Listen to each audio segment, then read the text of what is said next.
Gujarat news પોરબંદરની વધુ એક ખબરની અસર સામે આવી છે, જેમાં કુતિયાણામાં વિચિત્ર સાયબર ફ્રોડનો મામલો સામે આવ્યો હતો। જે મામલે ગુજરાત ન્યૂઝમાં સમાચારો પ્રસારિત થયા બાદ સામાજિક આગેવાનો પણ આગળ વધ્યા છે અને કાર્યવાહીની માંગ કરી રહ્યા છે।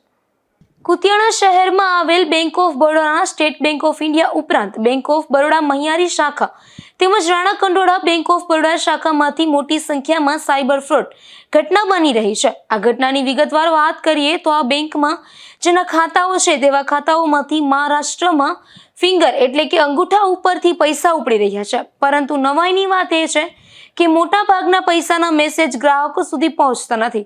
કેટલા એવા ગ્રાહકો છે જેમના ખાતામાં દર 24 કલાકે 10,000 રૂપિયા ઉપડી રહ્યા છે। જ્યાં સુધી ખાતામાં જીરો ના થાય ત્યાં સુધી આ પૈસાઓ ઉપડી રહ્યા છે। ઉલ્લેખનીય છે કે આ તમામ પૈસા ગ્રાહકોના ફિંગરપ્રિન્ટ પર ઉપડી રહ્યા છે। આ સમગ્ર મામલા અંગે ગુજરાત ન્યૂઝ પોરબંદરમાં વિસ્તૃત અહેવાલ પ્રસારિત થયો હતો। ત્યારબાદ બેંક ઓફ બરોડાના ઝોનલ કક્ષાના અધિકારીઓએ આજે કુતિયાણા ખાતે મુલાકાત લીધી હતી, ત્યારે સામાજિક અગ્રણીઓએ પણ તેમણે રજૂઆત કરી હતી। કુતિયાણા તાલુકામાં અને પોરબંદર જિલ્લામાં એસબીઆઈ અને બેંક ઓફ બરોડા વગેરે બેંકોમાંથી ખેડૂતો અને નાના માણસોના પૈસાનો જે સાયબર ફ્રોડ થયો છે એ છેલ્લા 1 મહિનાથી આ ગાજે છે।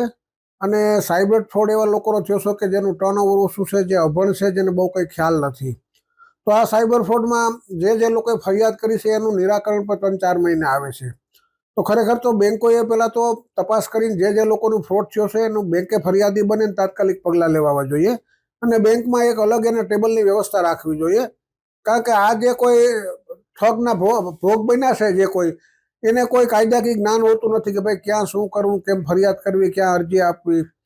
કુતિયાણા તાલુકો અને પોરબંદર જિલ્લો ઔદ્યોગિક રીતે સાવ પછાત હોય, આ ખેતી ઉપર જ માણસોનું આજીવન હાલતું હોય અને નાના ખેડૂતો અને દૂધ ઉપર માણસ ગુજરાન અકાવે છે, પશુપાલન ઉપર। તો આવી સ્થિતિમાં 3-3, 4-4 મહિને પૈસા મળે તો માણસોનું બધી આર્થિક વ્યવસ્થા વિખાઈ જાય એમ હોય।